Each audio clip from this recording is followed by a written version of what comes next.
আসসালামু আলাইকুম। আজকের যে বিষয় নিয়ে আমি আলোচনা করব সেটা হচ্ছে যে স্বরাষ্ট্র উপদেষ্টার একটা ফোন কল রেকর্ড ভাইরাল হয়েছে। আপনারা জানেন ইতিমধ্যেই। এখন নূরের হাত ভাঙতে স্বরাষ্ট্র উপদেষ্টা নির্দেশ দিয়েছেন। আমরা যে একটা অডিও পেয়েছি, সেই অডিওতে দেখলাম, মানে শুনেছি যে অডিওটা, যে স্বরাষ্ট্র উপদেষ্টা একজন পুলিশকে বলেছেন যে জাতীয় পার্টির সামনে আজকের একটা বিরাট একটা ঝামেলা হতে পারে বা গণ অধিকার পরিষদেরা তারা হামলা করতে পারে। মানে এরকম একটা কথা বলেছেন যে হামলা হতে পারে। সেই হামলার উপলক্ষে আইন শৃঙ্খলা রক্ষাকারী বাহিনীকে বলেছেন যে তোমরা গণ অধিকার পরিষদের সামনে যাও, গিয়ে তাদেরকে লাঠিচার্জ করো এবং নূরকে মাইরে রক্তাক্ত করে এবং মেরে ফেলো। অনেক মারি দেওয়ার জন্য বলে দিয়েছেন। এখন যখন ওই পুলিশকে বলা হইলো, পুলিশ বলছে যে বিষয়টি তো ঘোলাটে হয়ে যাবে স্যার। তখন বলছে যে উপরের নির্দেশ, প্রধান উপদেষ্টার নির্দেশ, তুমি যাও, তোমার যা বলছি করো। এখন যদি না করো তাহলে তোমাকে শোকজ করা হবে। এই যে একটা অডিও কল ভাইরাল হয়েছে, আসলে এটা কতটা গ্রহণযোগ্যতা? মানুষের মনের মধ্যে অনেক প্রশ্ন যে আসলে কি স্বরাষ্ট্র উপদেষ্টা এই নির্দেশ দিয়েছেন নাকি আসলে দেন নাই। আমরা বাংলাদেশের মধ্যে একজন সহজ সরল স্বরাষ্ট্র উপদেষ্টা হিসেবে দেখি, যাকে তিনি হচ্ছেন বাংলাদেশের এখন যে স্বরাষ্ট্র উপদেষ্টা, তাকে আসলে সহজ সরল হিসেবে আমরা চিনি এবং জানি। তিনি একজন ভালো মনের মানুষ। তার কথাবার্তা সবার কাছেই মোটামুটি ভালো লাগে। তিনি কি তার যে কথা, তার কথা অনুযায়ী কিন্তু বর্তমানে বাস্তবের তার এখন এআই দিয়ে বানানো কিনা সেটা আমরা বিস্তারিত আপনাদেরকে বলবো। এখন আমি যে বিষয় নিয়ে বিশ্লেষণ করতেছি সেটা হচ্ছে এই যে ফোন কলের উপর, তার এই ফোন কলটা যেভাবে করা হয়েছে সেটা দিয়ে কিন্তু বাস্তবতার সাথে যে ঘটনাগুলো ঘটছে সেই ঘটনার সাথে কিন্তু মিল আছে। কেননা আপনারা, তিনি যখন বলেছেন যে জাতীয় পার্টির সামনে হামলা হতে পারে বা এরকম হতে পারে, তার মধ্যে আমরা দেখেছি যে জাতীয় পার্টির সামনে একটা গণ অধিকার পরিষদের মিছিল হয়েছে এবং সেই মিছিলে তারা হানাহানি করেছে, মারামারি করেছে এবং পুলিশ, যে প্রশাসন বা সেনাবাহিনী গিয়ে কিন্তু নূরের গণ অধিকার পরিষদের যে কার্যালয়ের সামনে গিয়ে তাদেরকে অতর্কিতভাবে হামলা চালাচ্ছে। এবং নূর দেখছেন, একদম নূরকে অন্য কোথাও কেউ মারতে আমরা দেখি নাই। আমরা যেটা ভিডিওতে দেখেছি এবং মিডিয়াতে দেখেছি, সেটা কিন্তু পুলিশ এবং বিশেষ করে সেনাবাহিনী অনেক লাঠিচার্জ করছে তাকে। তিনি একজন বাংলাদেশের আলোচিত নাম এবং তিনি একজন ভালো মনের মানুষ, যিনি বিপি থেকে উঠেছেন। ঢাকা বিশ্ববিদ্যালয়ের বিপি হিসেবে অনেক লাঠিচার্জ তার উপর আক্রমণ হয়েছে এবং 24শে গণঅভ্যুত্থান তার উপর লাঠিচার্জ এবং হানাহানি হয়েছে এবং তাকে জেলে ভরানো হয়েছিল। যাই হোক, তার জীবনটা অনেক লাঠিচার্জের উপরে চলছে। কিন্তু নূর কখনো তো ভাবে নাই যে আজকের এই স্বাধীন দেশে 5ই আগস্টের পর তার উপরে লাঠিচার্জ করা হবে। আমি সেনাবাহিনী যে যারা কর্মকর্তা আছেন, যারা ওদের উপরে লাঠিচার্জ করেছেন আমরা দেখেছি।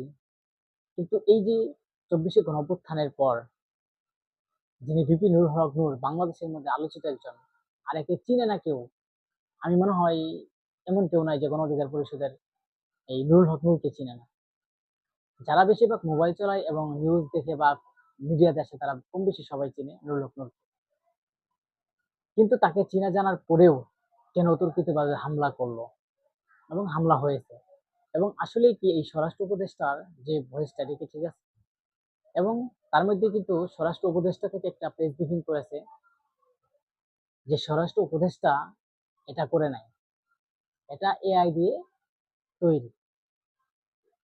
এটা এটা নাকি এআই দিয়ে তৈরি, আর তিনি বলে নাই। হ্যাঁ, আমাদেরও মনে হয় যে স্বরাষ্ট্র উপদেষ্টা এমন কথা বলতে পারে না। কারণ আজকের এই ছাত্র জনতা গণঅভ্যুত্থানের আর নূরের যে ভূমিকা বাংলাদেশে, যিনি কোটি কোটি মানুষের ভক্ত এবং ভালোবাসা, ইয়ং জেনারেশনের মানুষের মানুষের একটা মনোবল, যার নেতৃত্বে দেশের অনেক কিছু পরিবর্তন হয়েছে। এবং তার যে সাহস আমরা দেখেছি, তার যে সমৃদ্ধি এবং তার যে ভালোবাসা এবং তার যে কথাবার্তার ধরন মানুষ দেখেছে। এখন এটা নিয়ে কিন্তু মিডিয়া জগতে তোলপাড় চলছে। আসলে স্বরাষ্ট্র উপদেষ্টা এটা বললো কিনা, এবং অনেকেই, যেমন আশেদ খান, আপনার এই গণ অধিকার পরিষদের সাধারণ সম্পাদক আশেদ খান বলেছেন যে নুরুল হক নূরকে যেভাবে পিটিয়েছে তাদের বিচার দাবি করছে, এবং 24 ঘন্টার ভিতরে জাতীয় পার্টিকে বাতিল করার জন্য বলা হয়েছে। এবং প্রধান উপদেষ্টা যে প্রেস ব্রিফিং, যে প্রেস সচিব, তাকে বলা হয়েছে, তিনি বলেছেন যে তাদের এই আইনের আওতায় আনা হবে যারা এরকম মারধর করেছে। এখন মানুষের মনের মধ্যে একটা প্রশ্ন হচ্ছে যে এই যে দেশে স্বাধীনতার পরে কেন আজকের এই নুরুল হক নূরকে মারা হচ্ছে? যদি নুরুল হক নূর মেরে মেরে মরে যেত, তখন কি ঘটনা ঘটত? আজকের যে স্বরাষ্ট্র উপদেষ্টা তার মানে ব্যর্থ। আইন শৃঙ্খলা রক্ষাকারী বাহিনী বাংলাদেশে কি সুযোগ করতে পারছে না? এখন আমরা জানি আইন শৃঙ্খলা রক্ষাকারী বাহিনীর কাজ হচ্ছে কোনো জায়গায় কোনো ঝামেলা বা হইলে তারা সেখানে গিয়ে পরিস্থিতি ঠিক করা।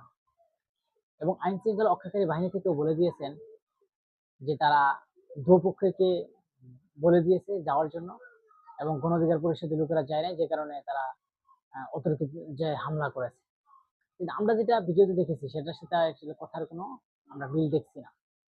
কারণ মানুষ এই যে গণ অধিকার পরিষদের সাথে একটা বাংলাদেশের একটা আপনার যুগপূর্ণ মানুষ এবং বাংলাদেশের যে একটা সুন্দর একটা সংগঠন, সেই সংগঠনকে আজকের যে গণ অধিকার পরিষদের সভাপতি এবং সাধারণ সম্পাদককে মেরা হচ্ছে, যেভাবে মারা হচ্ছে, এটা বাংলাদেশের রাজনীতিতে মানায় না।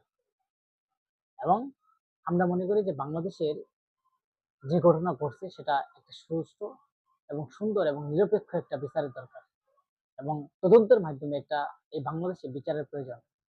কারণ এই দেশে মানুষের কত রক্ত দিবে, কত মানুষ জীবন দিবে।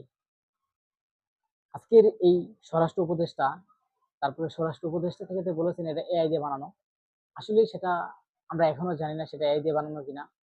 কারণ এই বাংলাদেশে আমরা অনেক দেখেছি, যখন কারো নামে কোনো গোপন সংবাদ বা গোপন কিছু বের হয়, বা একটা ভিডিও বা কোনো কিছু বের হলে, সেটা বেশিরভাগই মানুষেরা বলে যে এআই দিয়ে বানানো হচ্ছে। আসলে সেটা এআই দিয়ে বানানো, সেটা একবারে স্টেট কাট কথা বলে দিয়েছেন যে স্বরাষ্ট্র উপদেষ্টার থেকে, যে সেটা এআই দিয়ে বানানো। আসলেই আমার এই ভিডিওগুলো যদি ভালো লাগে আপনাদেরকে, আপনার লাইক সাবস্ক্রাইব করে সবসময় পাশে থাকবেন। আরেকটা কথা হচ্ছে যে আগামীতে সুষ্ঠু সুন্দর নির্বাচনে এবং এই নুরুল হক নূরের বিচার, এবং বাংলাদেশের মানুষ যাতে স্বাধীনভাবে বসবাস করতে পারে